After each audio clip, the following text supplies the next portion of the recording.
Media channel में आपका स्वागत है।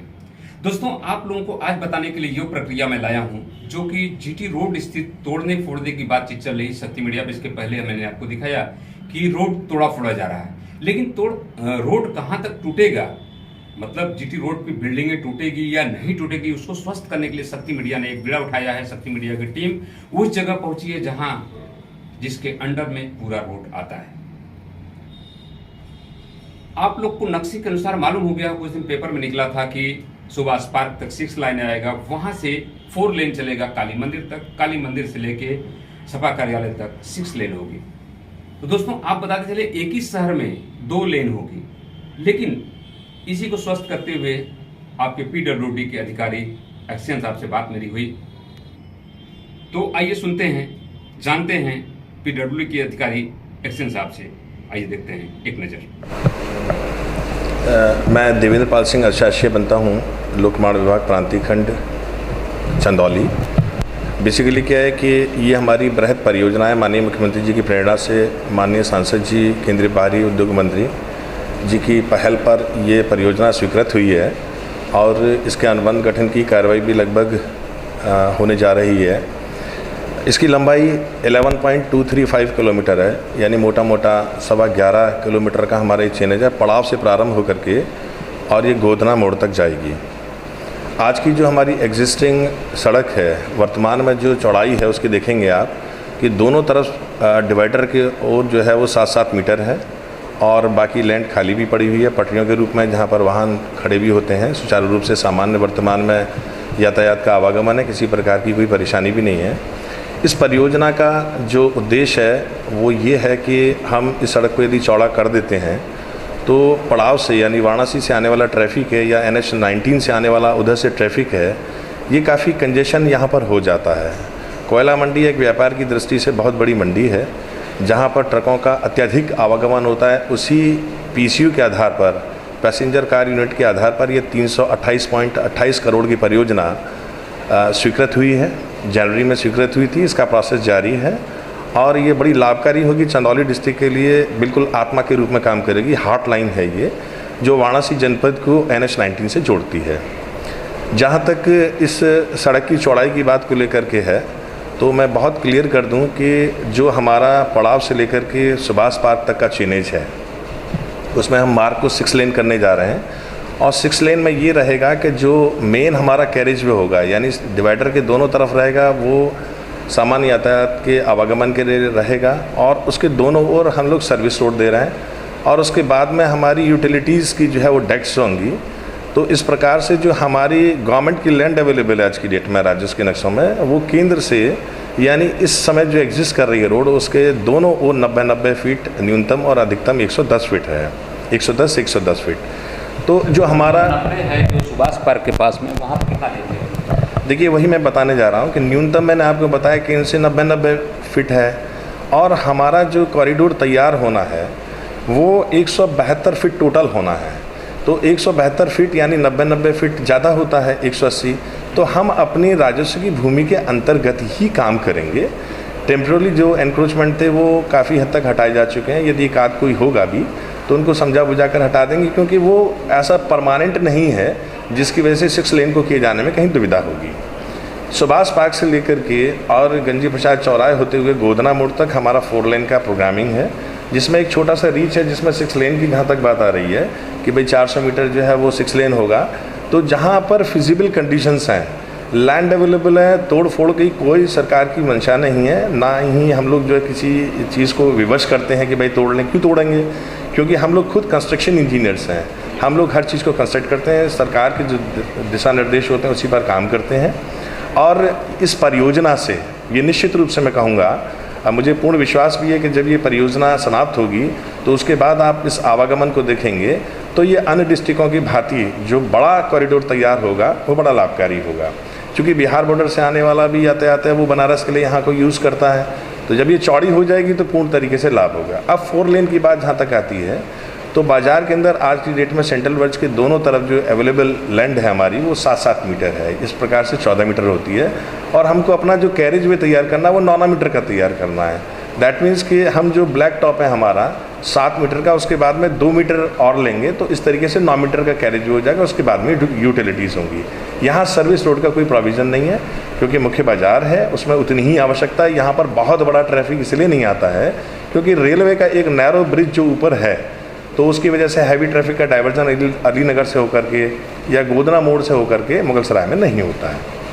पंडित दीनदयाल उपाध्याय जो हमारा रेलवे स्टेशन है उसको आने जाने वाले जितने भी राहगीर हैं, ट्रेन पकड़ने वाले या मुख्य बाज़ार में जो व्यापारी हैं उन पर आने वाले परचेजर्स जो भी आते हैं, तो जो भीड़ इकट्ठी होती है वो उसके लिए मेरे ख्याल से 9 मीटर का हमारा कैरेज में मोर देन सफिशिएंट है, उससे अधिक की आवश्यकता नहीं है। 9 मीटर यानी फुट में क्या आएंगे सर? इसमें आप मल्टीप्लाई कर लीजिएगा, वो मतलब हम अपने जुडिक्शन में ही रहेंगे। कुल मिलाकर के तोड़ फोड़ की जो बात कही जा रही है ये बिल्कुल गलत है और पता नहीं कहाँ से किस तरीके से ये चीज़ें ली गई हैं।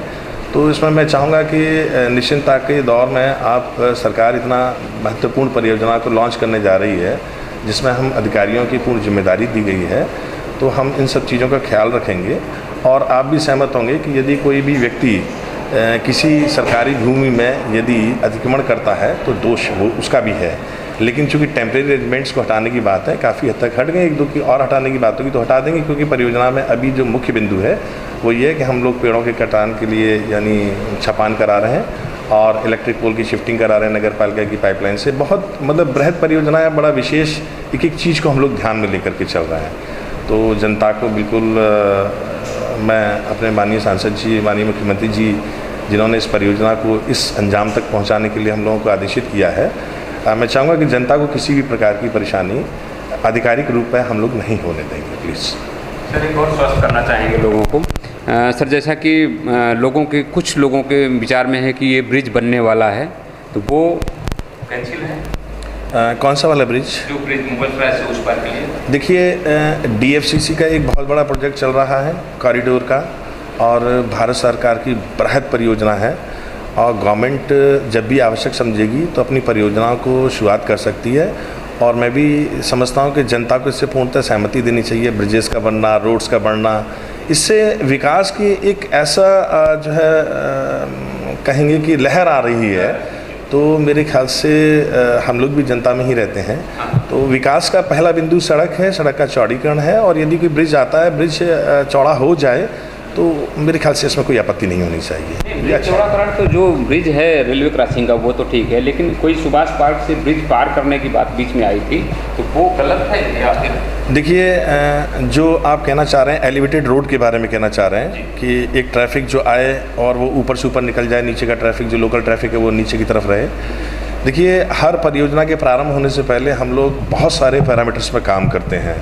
हम लोग ऐसा नहीं है कि जनता ने कहा कि इस पर ब्रिज बन जाएगा तो बन जाएगा और जनता ने कहा कि नहीं बनेगा तो नहीं बनेगा, ऐसा नहीं होता है। उसके बहुत बड़े पैरामीटर्स होते हैं, इस पर सेतु निगम कार्य करता है और यदि आवश्यक होता है तो एलिवेटेड रोड्स का जो है वो स्वीकृति के लिए तैयारी की जाती है। और मेरे ख्याल से आपने देखा होगा मेट्रो निकलती है तो ऐसा तो नहीं कि मेट्रो गाँव में जा रही है, शहरी भागों में जा रही है। इसी प्रकार से यदि एलिवेटेड रोड्स का कभी भविष्य में रहेगा तो वो बहुत सारे पैरामीटर्स पर डिपेंड करेगा और मेरे ख्याल से यदि वो होता है तो और भी अच्छा होगा, मेरा मानना ये है। दोस्तों आप लोग समझ पा रहे हैं कि मेरे शक्ति मीडिया चैनल के जो भी दर्शक होंगे वो देख पा रहे हैं। मैं सर से जानना ये चाहूँगा कि जो सुभाष पार्क से लेकर उस पार तक, मतलब जो बाईपास पे जा रहा है गोधना मोड़ तक, तो वहाँ तक जो बीच में टूटने वाली समस्याएं हैं, जो 9 मीटर का पैरामीटर आपका आ रहा है, तो वो कौन कौन सी आपके संज्ञान में तोड़ा जा सकता है या कौन सा आएगा एरिया? देखिए मैंने कहा कि बड़ी परियोजना को जब धरातल पे हम लोग उतारते हैं तो हम उसको तोड़ फोड़ नहीं कहेंगे, उसको केवल उसका जीर्णोद्धार एक तरीके से हो रहा है। रोड आज भी है, जनता चल रही है, लेकिन आज मुश्किलों में चल रही है। यही 18 महीने के बाद में जब ये परियोजना पूरी हो जाएगी तो आप एक बहुत मेट्रोपॉलिटन सिटीज़ जो होते हैं उसकी तरह इस सड़क को पाएंगे और बड़ा सुखद अनुभव होगा। पूरी जनता जो खुश होगी कि आज ये जो रोड बनी है काश बहुत पहले बनी होती, दशकों पहले बनी होती। तो मेरा मानना ये है कि इसको तोड़ना कुछ नहीं है, केवल चूँकि जो नॉर्म्स होते हैं हमारे उसी के अंतर्गत रह करके हमको काम करना है। सर वो जो आप कह रहे हैं, मेरा सब क्वेश्चन क्लियर नहीं हुआ। जो सुभाष पार्क जो बीच में बाजार में है, स्टेशन के सामने जो बिल्डिंगें बनी हुई है, जो दुकान है, जो लीज आपका नगर पालिका से दिया गया था, वो शायद ख़त्म हो गया लीज वगैरह, तो वो दुकानों को क्या होगा? वो रहेगी या उस पर आपके दायरे में आ रहे हैं? देखिए, मैंने कहा ना कि 4 लेन कैरेज वे में उनको कोई परेशानी नहीं है, और लीज़ वगैरह एक ये अलग इशू है। तो जो नगर पंचायत के अधिकारी हैं, नगर पालिका के अधिकारी हैं, उनसे मैं इसको सेपरेटली बात कर लूँगा कि वो लीज़ का क्या इशू है, क्योंकि बहुत वर्षों पहले का रहा है, मेरे संज्ञान में ऐसी कोई चीज़ नहीं है। तो बिल्डिंगों को कोई ऐसा नुकसान नहीं है। बिल्डिंगों का अभी तक कोई नुकसान नहीं? जी, कुछ नहीं, क्योंकि वो चिन्हांकन उसका नहीं हुआ है, और यदि ऐसी बात होती तो अब तक हम काफ़ी आगे बढ़ गए होते। तो ये चिन्हित करने का ये कार्य लगाने का कब तक प्रक्रिया चालू हो जाएगा? देखिए, बृहद परियोजना है, एक स्टेप हम लोग फॉलो कर रहे हैं, जिसकी मॉनिटरिंग मैं टाइम से कर रहा हूँ। मेरे उच्चाधिकारी भी हैं जो टाइम टू टाइम इन सब चीज़ों को लेंगे। जब हम पूरा मैपिंग कर लेंगे तो पुनः एक बार आपको लिखित में भी अवगत करा सकते हैं। व्यवहारिक रूप में तो हम लोग चूँकि मेरा ऑफिस का लोकेशन भी आप लोगों के मध्य में है, तो मुझसे आप कभी भी मिल सकते हैं, कोई दिक्कत नहीं है। सर, हमारे दर्शकों को स्वस्थ करना चाहेंगे कि जो जीटी रोड पर जो बाज़ारे में जितनी दुकानें हैं, तो वो क्या करें? अपने आप को सुरक्षित समझें? बिल्कुल पूरी तरीके से ऐसा कोई इशू नहीं है। और देखिए, यदि कहीं भ्रम पैदा होता है तो उसका क्लैरिफिकेशन देना एक जिम्मेदार अधिकारी के रूप में मेरा है। मैं प्रत्येक स्तर पर तैयार हूँ, और मुझसे लिखित में भी ले सकते हैं, वर्बली भी ले सकते हैं, क्योंकि जनता के सीधे संवादन करते हुए काम करना मेरा अपना नेचर है। सरकार ने हम लोगों को आदेशित किया है कि कहीं भी कोई ऐसी इश्यूज़ नहीं आने चाहिए, और निष्पक्ष रूप से हम लोगों को पेश आना और काम करना है। धन्यवाद सर, शक्ति मीडिया चैनल से बात करने के लिए। दोस्तों, आप एकदम स्वस्थ रहें, और जो शब्द जो लिखित रूप में आता था, मैं एक्शन साहब के साथ बैठ के और उनके विचारों को, उनके शब्दों को अपने कैमरे के माध्यम से आप लोगों को बीच पेश कर रहा हूं। कहीं से त्रुटियां होगी तो मुझे माफ़ करेंगे, लेकिन आप समझ रहे हैं कि इतने एकदम बर्बली तरीके से एक्शन साहब हमें हमारे चैनल के माध्यम से आप लोगों को बताया। आप स्वस्थ रहें, निश्चिंत रहें, जो भी होगा आप लोग के फ़ायदे को देखते हुए होगा। जो आएगा वही तोड़ा जाएगा सर ना?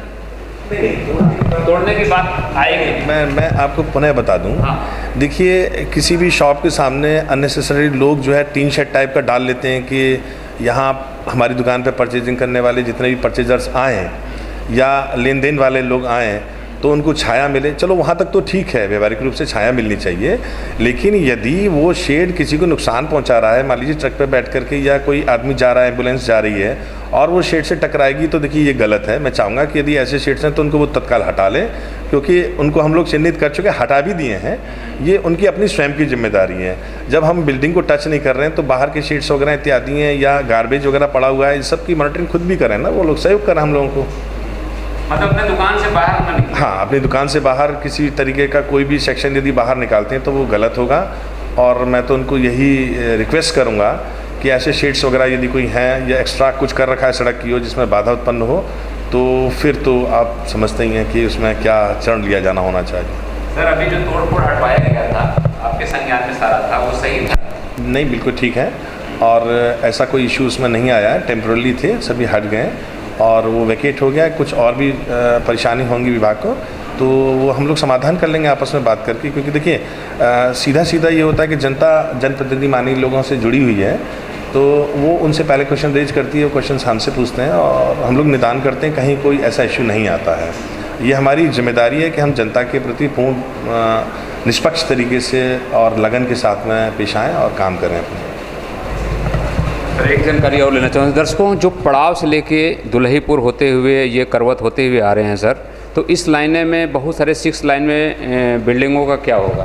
जो बिल्डिंग में 6 लाइन में आ रहे हैं उनका क्या करेंगे? देखिए, ऐसी बिल्डिंग्स आती हैं तो मैंने कहा ना कि राजस्व के नक्शों से हम लोग टैली कर रहे हैं, और यदि वो अतिक्रमण की श्रेणी में आती हैं तो हम लोग फिर उस तरीके से कार्रवाई करेंगे। नहीं आती हैं तो फिर नेचुरली लैंड एक्विजिशन का एक प्रोसेस होता है, आपसी सहमति से हम लोग जो मुआवजा दे करके उनको एक्वायर करते हैं। करने के लिए बहुत बहुत धन्यवाद। दोस्तों, बहुत सारी ढेर सारी जानकारी मैं शक्ति मीडिया चैनल पर देता रहूँगा। इसी के साथ मैं लेता हूँ विदा दोस्तों, नमस्कार।